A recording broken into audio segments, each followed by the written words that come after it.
The Android Invasion is an odd story. It's written by Terry Nation, but it doesn't have any Daleks.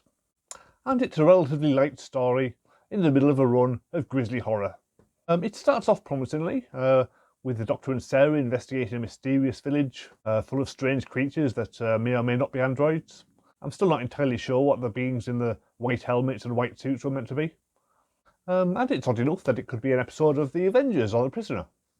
But with the first 3 episodes all set on an alien planet, with no rebels or friendly aliens for them to interact with, there's really nothing much for the Doctor and Sarah to do, except get captured and escape over and over again. Part 4 has to wrap up the entire story, but it's far too rushed and does leave quite a few loose ends, so it's not very satisfying in the end. The android doubles drive most of the plot, with the Doctor, Sarah and Harry all duplicated over the course of the story, and it does create a decent sense of paranoia, as you are left wondering exactly which version of them you're watching in any given scene. It does seem curiously similar to Terror of the Zygons though, which also had lots of location filming in a picturesque country village, and an evil duplicate of Harry. Obviously that was produced for the previous season, but it aired as part of this one, so somebody really should have spotted the similarities. The Krall are the evil aliens this time, and they did not come across well, so it's no surprise they haven't been used since.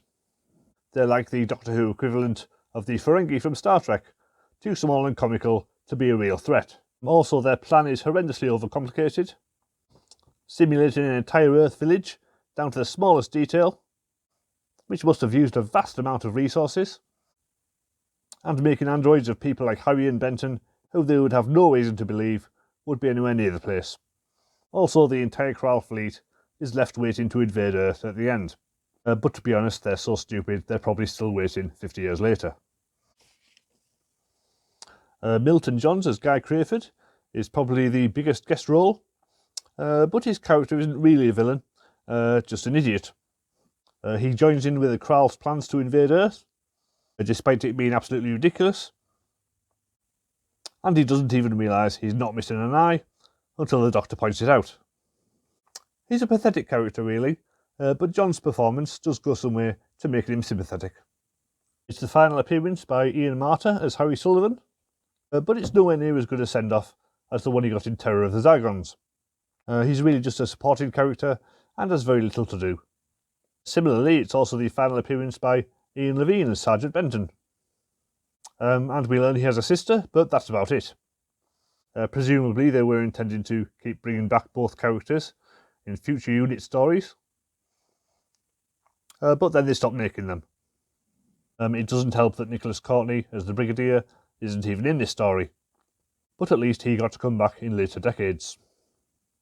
The DVD has the usual half-hour Talking Heads documentary, broken up by Nicholas Briggs, who's gone on location in the village where it was filmed, and it still looks basically the same, as does Nicholas Briggs. There's also a 30-minute documentary about Philip Hinchcliffe's career after Doctor Who, which is pretty interesting, and does give you a list of shows to look out for if they're ever repeated on cable channels. So you can think, Hinchcliffe did that one, it must be good.